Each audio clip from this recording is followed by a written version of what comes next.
네, 먼저 사회적 거리두기 기간에 이태원을 방문해서 논란이 되고 있는 연예계 97 모임부터 살펴보도록 하겠습니다.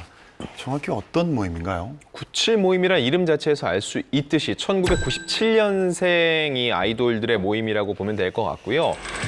방탄소년단의 정국, 그리고 아스트로의 차은우, NCT의 재현, 세븐틴의 민규이댓은 당시 이태원에 방문을 했던 멤버들이었고요. 그 외에도 세븐틴의 도겸과 D8, 갓세븐의 뱀뱀, 유겸 등이 속해 있는데 워낙 인기가 많은 그룹의 멤버들이기 때문에 이번 사태가 더욱더 여파가 컸던 거죠. 이 97 모임이 흥미롭게도 이 그룹에서 특히 인기가 많은 멤버들이 모여 있거든요. 이 97 모임이 어떻게 만들어졌냐면 2015년 어떤 연말 가요 시상식에서 방탄소년단하고 갓세븐이 합동 공연을 할 일이 있었어요. 근데 그때 방탄소년단 정국과 갓세븐의 유겸과 뱀뱀이 97년생 동갑내기였던 거예요. 그래서 친해지게 됩니다. 그런데 이듬해인 2016년에 또 아이돌 그룹 합동 무대가 있었어요.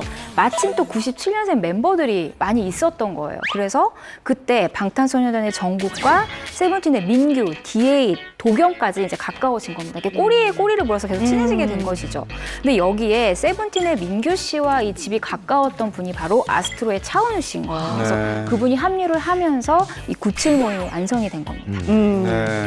그야말로 뭐 대세 아이돌 그룹의 멤버들이 다 속해 있다라고 할 정도로 대단한 모임인데 다들 국내뿐만 아니라 해외 활동이 정말 바쁜 그룹들이라고 알고 있거든요. 모이기가 쉽지 않았을 텐데 정기적으로 이 모임을 가졌던 거예요. 사실 이 정도 인원이면 비연예인인 사람들도 한 번에 날짜 맞추기가 쉽지가 않아요. 그런데 이렇게 K-팝 스타들 정말 스케줄이 시간 단위로 이렇게 짜여져 있는 아이돌 같은 경우는 이 인원이 모두가 함께 모이는 건 정말 좀 힘들었을 거예요. 그날 한 날 한 시에 그냥 뭐 시간 되는 사람들끼리 모이는 걸로 저는 알고 있고요. 또 만날 때마다 뭐 고기를 먹는다던가 뭐 볼링장에 가서 볼링을 친다던가 아니면은 뭐 자기들끼리 수다를 떨고 있는 이런 친목 사진을 종종 올려서 각 팬클럽들에서도 굉장히 좀 애끼는 그런 모임으로 알고 있습니다. 네. 아끼는 게 아니라 애끼는 애끼는. 거군요. 사랑의 자가 들어가야 되는군요. 예, 애끼는. 방탄소년단의 정국 씨가 이 모임의 이제 주축이 되지만 사실 좀 낯을 많이 가리는 편이에요.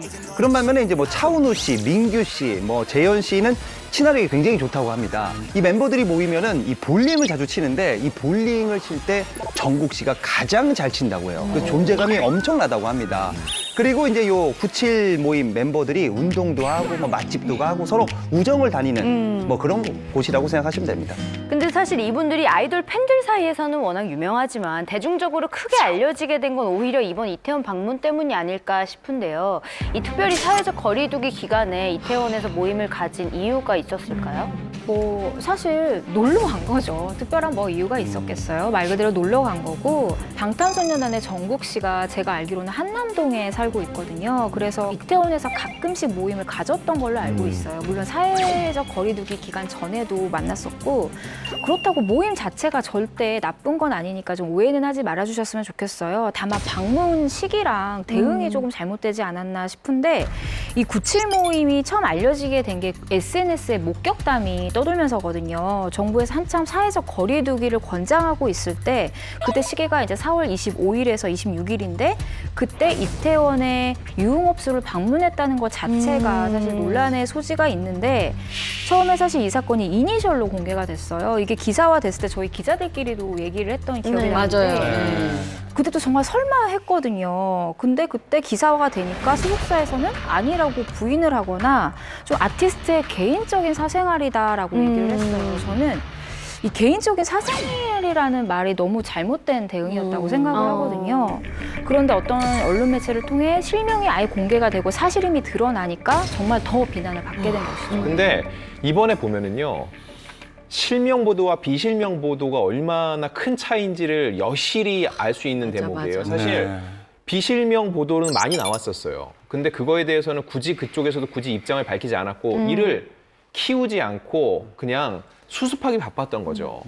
근데 욕을 먹는 이유가 뭐냐면은요. 이 사태 자체는요. 만약에 그들이 갔다 온 게 사실이라면은요. 그리고 해당 클럽 방문이라도 있었으면은 검사를 받고 향후 활동하는 데 있어서 자가격리를 해서 다른 사람과 접촉을 최대한 멀리 뛰었어야 되는데 그걸 안 했다는 거예요. 그게 문제인 거예요. 그래서 결국은 아스트로의 차은우랑 NCT의 재현 같은 경우는 자필 편지까지 올리면서 본인들이 이만큼 반성을 하고 있다라는 얘기를 했던 거였거든요. 사실 근데 이 화가 코로나19 관련돼서는 대중이 정말 예민하죠. 굉장히 예민하고 자비, 관용을 베푸기 힘든 게 민감할 수밖에 없죠. 그렇죠. 이 정국 같은 경우는 문화훈장을 받았는데 이 자격을 박탈해야 된다는 청원이 올라오기도 했었고요. 차은우 씨 같은 경우는 현재 출연 중인 프로그램이 있는데 여기서 하차를 해야 된다는 주장까지 나오고 있습니다.